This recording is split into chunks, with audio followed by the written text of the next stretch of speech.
Hello, everyone. Welcome to Sharing Stories Presents Book Summaries. Today we have The Obstacle is the Way by Ryan Holiday. Let's dive right into it. What does this book have to offer? To start us off, I want you to just picture the scene for a second. Okay, I'm picturing it.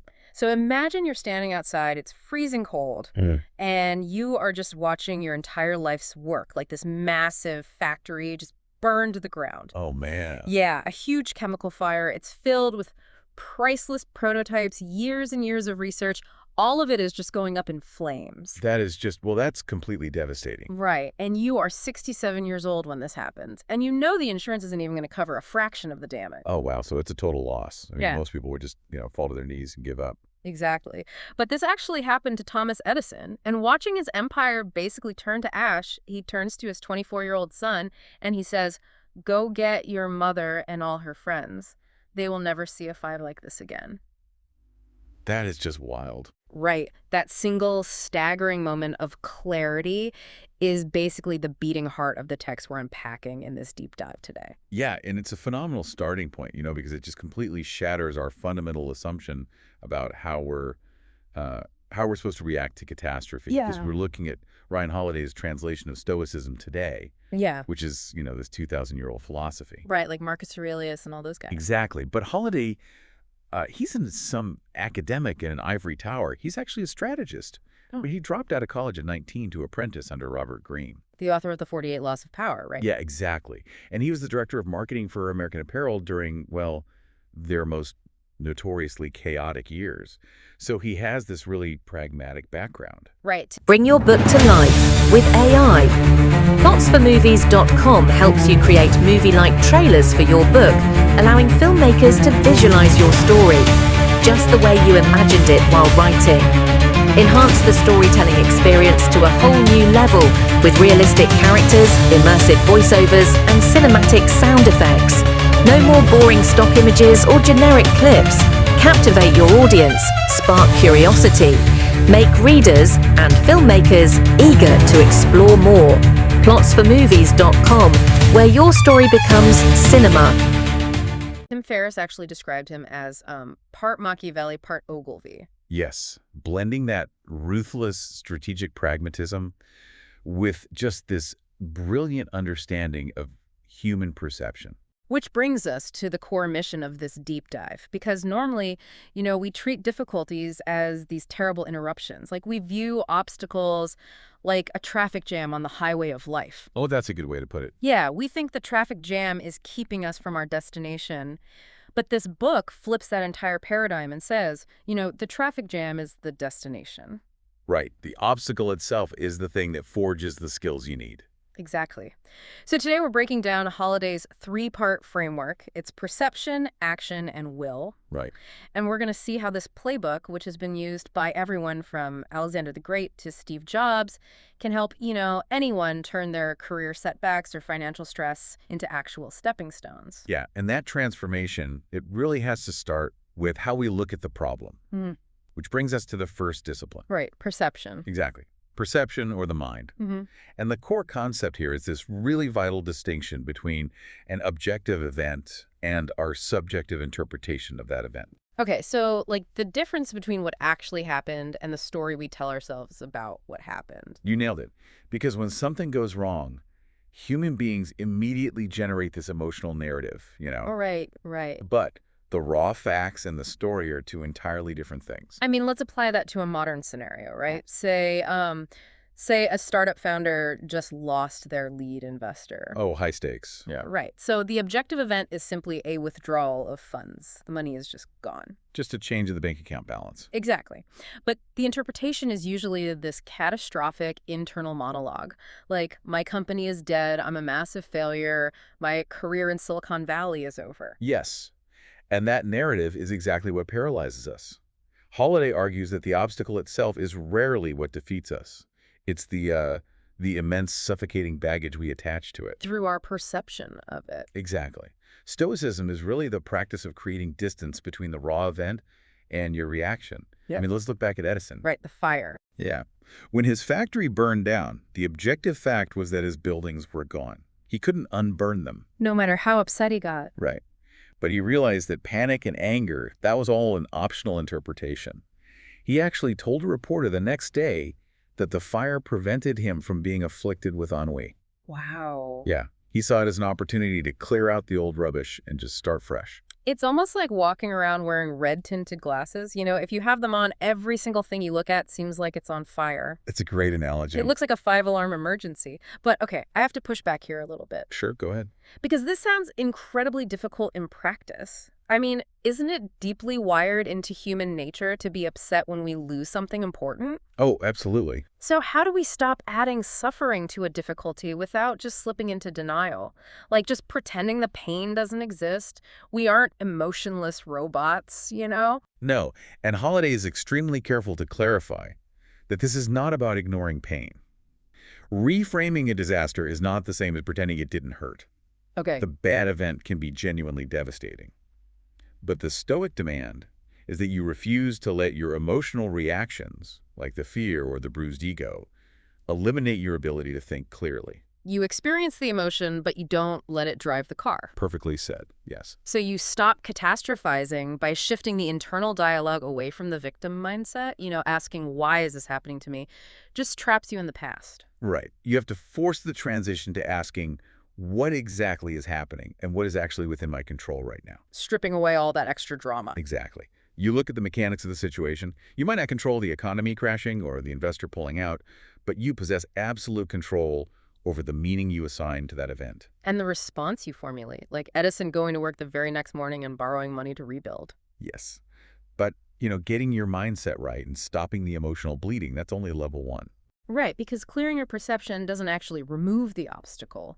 The investor is still gone. The factory is still burned down. Yeah. You eventually have to move your feet. Exactly.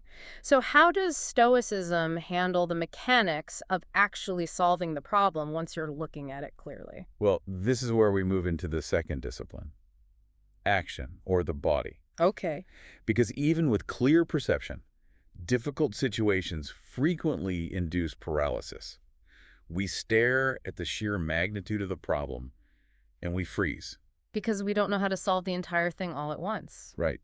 And Holiday's solution to break that paralysis is aggressive deconstruction. You stop asking, how do I solve this massive problem? You start asking, what is the very next physical action I can take?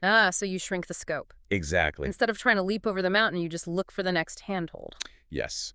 And Amelia Earhart's career is a masterclass in this specific kind of action. Oh, I love this story. Yeah, so in the 1920s, she wanted to be an aviator. But society explicitly told her no. There were no female pilots, no funding, no training programs. Just a massive systemic wall of sexism. Right. But she didn't just stare at the wall and wait for society to change. She broke the problem down into the smallest possible actions.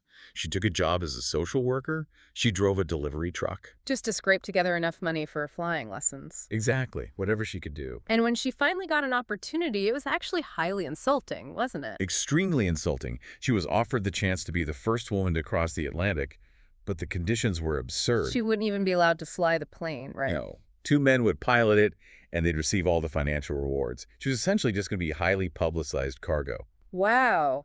I mean, most people's ego would force them to reject that offer in total outrage. But Earhart recognized it as a constraint she could use. She accepted the insulting offer because it got her inside the plane. And then she used the resulting fame from that flight to fund her actual solo career. That perfectly illustrates one of the book's most counterintuitive concepts, using constraints as resources. Oh, yeah. It's kind of like playing a video game. When you come across a locked door or an unbeatable boss, it isn't a game-breaking glitch. Right. It's there on purpose. Exactly. The limitation is built into the design intentionally to force you to explore a new route, or find a hidden key, or just develop a new skill. I like that. The obstacle is the game's mechanism for making you better. Yeah, the limitation dictates the innovation. Yes. If you are launching a project and you have zero budget, you are forced to become infinitely more creative with your marketing. Compared to a competitor who can just lazily throw millions of dollars at television ads, yeah. Right. Or if you were given an impossible deadline, it forces you to completely eliminate inefficiencies in your workflow. You know, I'm thinking about Holiday's time as the director of marketing for American Apparel. Oh, yeah, the controversy. Yeah. Generating massive public controversy sounds like a nightmare for a corporate brand, like an insurmountable obstacle. Usually it is. So how does a strategist actually harness something so destructive without just blowing up the company? Well, it really comes down to understanding the mechanics of attention. In marketing, attention is incredibly expensive to buy, Right, ads are not cheap. but controversy generates completely free attention. So when activist groups or media outlets attacked American Apparel for their provocative ads, Holiday didn't issue apologies and try to hide. He understood that the outrage was driving millions of eyeballs to the brand. Exactly, he leaned into the constraint. By subtly encouraging the controversy, he converted the energy of his detractors into massive, free publicity and website traffic. Wow, he used the force of the obstacle against itself. He really did. But, taking action doesn't always mean your first attempt is going to work. Oh, sure. You might try to use the controversy and just end up alienating everyone. Right. Sometimes you try another entrance and that door is locked too. And that's where Holiday highlights a crucial nuance regarding how we act. It's the balance between persistence and creativity. Okay, unpack that a bit. Well, when a first attempt fails, our ego immediately wants to label it a failure and quit. But the Stoic views a failed attempt merely as fresh data. It's just feedback. Exactly. If one method doesn't work, you don't call yourself a failure, you just change the method. Your overarching goal remains fixed, but your route is completely fluid. So you have to be incredibly stubborn about the destination, but hyper-flexible about the map. Oh, that was a great way to say it. Yes. Because persistence without adaptability is just stubbornness. You end up banging your head against a brick wall until you bleed. Yeah, that's not helpful. No. But on the other hand, creativity without persistence is just a string of unfinished ideas. You try a clever hack, it gets difficult, and you abandon it for something new. Right. The Stoic operator possesses both. They relentlessly move forward, but they abandon ineffective tactics the second the obstacle demands a pivot. I see. But, okay, let me ask you this. What happens when you do all of that and the world still absolutely refuses to cooperate? What do you mean? Like, you control your emotions, you perceive the problem clearly, you break it down into small steps, you pivot your strategy a dozen times, and the business still goes completely bankrupt. Right, yeah. Or, stepping away from business entirely, what if someone you love is diagnosed with a terminal illness? Yeah. Or a macroeconomic crash just wipes out your entire industry? Yeah. I mean, you can't just action your way out of a tragedy. You can't hack a terminal diagnosis. No, you can't. And that harsh reality is where the philosophy reaches its deepest level. It brings us to the third and final discipline. Will. Yes, will or the soul. Stoicism is not a fantasy operating system. It does not promise that if you just discipline your thinking and take clever actions, you will become a god who can manipulate the universe. Right, that's delusional. Exactly. There are always going to be massive forces completely beyond human control. People will betray you, economies will collapse, mortality will catch up. So what is the discipline of will, then? It's about developing the internal fortitude to accept those unchangeable realities without surrendering your agency. Now, I know the word acceptance triggers a lot of resistance. Oh, definitely. When ambitious people hear the word acceptance, it sounds synonymous with raising a white flag. Like giving up. Yeah, it sounds like, well, the world is terrible, the game is rigged, I accept my defeat, I'm just going to lie down now. So how is Stoic acceptance fundamentally different from surrendering? The distinction lies in what you do next. Okay. Surrendering means refusing to act. It means saying, because this terrible thing happened, I am incapable of doing anything else. Right, you just freeze. But acceptance simply means acknowledging reality exactly as it is, without denial, and without exhausting your energy, wishing the past were different. Oh, I see. You look at the devastating situation and say, this is the unvarnished reality of my life right now. You get your baseline reality correct so you can figure out your next move. So acceptance is a strategic assessment, not a white flag. Exactly. Take Abraham Lincoln, for instance. He is a profound historical example of the discipline of will. Oh, yeah, he went through a lot. A tremendous amount. Lincoln suffered from severe, crippling depression, what they called melancholy at the time. Right. And he faced endless political defeats, the death of his children, and literally the tearing apart of the nation during the Civil War. Yeah, he couldn't exactly just pivot his way out of a national bloodbath. No. And he couldn't cure his depression with a clever life hack. But he used his immense capacity for sorrow to develop this profound endurance and empathy. Wow. His will was forged entirely inside his personal adversity. He accepted the tragic reality of his situation, and that acceptance allowed him to endure the weight of the presidency without breaking. That is so powerful because hardship reveals strengths that a comfortable life never would have required you to develop. Right. A painful loss can brutally but effectively clarify what your true priorities are, and a massive public failure teaches a level of humility that success never could. Yes. And it's important to remember, the obstacle does not magically become a pleasant experience just because you are a Stoic. Right, a bankruptcy is still a bankruptcy. And grief is still grief. Holiday is not offering some toxic positivity cliche here. He never tells the reader everything happens for a reason or, just smile through the pain because it's a blessing in disguise. Yeah, that would be incredibly dismissive. Exactly. He is delivering a much harder, much more powerful truth. Whatever happens to you, regardless of how unfair, destructive, or painful it is, you retain the ultimate power to decide what you will make of it. So you use your energy not to fight the unchangeable reality of the event, but to dictate who you're going to become in the aftermath. Yes, exactly. I feel like synthesizing this entire framework just gives us a complete operational blueprint. Mind, body, and soul. Right. First, you perceive the problem, seeing the objective facts clearly, dropping the ego, stopping that catastrophic internal narrative. Yeah, the perceptions. Second, the body. Taking physical action, breaking the enormous problem down into the next immediate step, using constraints to your advantage, and just staying radically flexible in your methods. The action piece, exactly. And third, the soul. Forging the willpower and the sustained endurance to accept the things you cannot change, while finding a way to draw meaning and strength from the difficulty. And the profound takeaway here is that reading this book doesn't make your obstacles disappear. No. Instead, you become the kind of person capable of consuming them. A setback is metabolized into a lesson.